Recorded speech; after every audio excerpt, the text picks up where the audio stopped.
మరో breaking news చూస్తున్నాం. Hyderabad traffic లో రోడ్లపై డబ్బులు విసురుతూ రచ్చ చేసిన యూట్యూబర్ హర్షను పోలీసులు అరెస్టు చేశారు.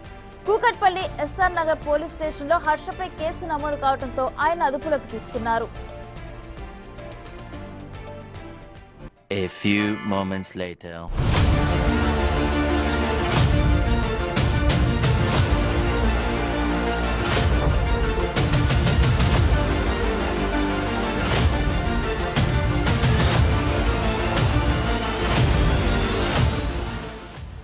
అనంతరం యూట్యూబర్లకు తెలంగాణ పోలీస్ శాఖ తీవ్ర హెచ్చరిక జారీ చేసింది. ప్రజలకు ఇబ్బంది కలిగేలా వీడియోలు చేస్తే కేసులు తప్పవని హెచ్చరించారు.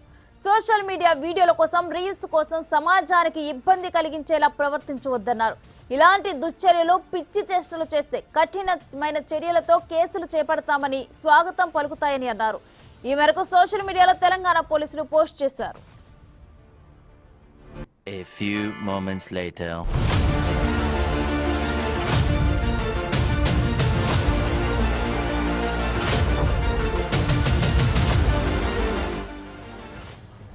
నిన్న మనకు ఈవినింగ్ ఫేస్బుక్లో, ట్విట్టర్లో,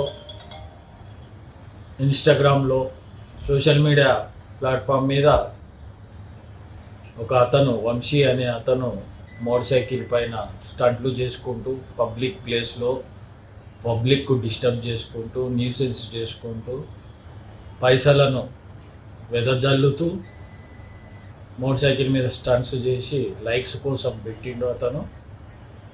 అది పబ్లిక్లో బాగా వైరల్ అయ్యి న్యూసెన్స్ అయ్యింది. ఇటువంటి స్టంట్లు రోడ్లపై చేయడం, పబ్లిక్కు ఇన్కన్వీనియన్స్ కల్పించడం లాంటివి చేస్తే సిపి గారి ఆదేశం ప్రకారం మా డీసీపీ గారి ఆధ్వర్యంలో ఆ ఇన్స్టాగ్రామ్లో వెరిఫై చేసి అతను ఎక్కడుంటాడో ఐడెంటిఫై చేసి కేసెస్ రిజిస్టర్ అయినాయి. అతని పైన 3 కేసులు, సనత్ నగర్లో ఒకటి, కేపీహెచ్బిలో ఒకటి, కూకట్పల్లిలో ఒకటి. ఆ 3 కేసులలో అతన్ని ఈరోజు తీసుకొని వచ్చి జ్యుడిషియల్ రిమాండ్కు కోర్టుకు పంపడం అయినది.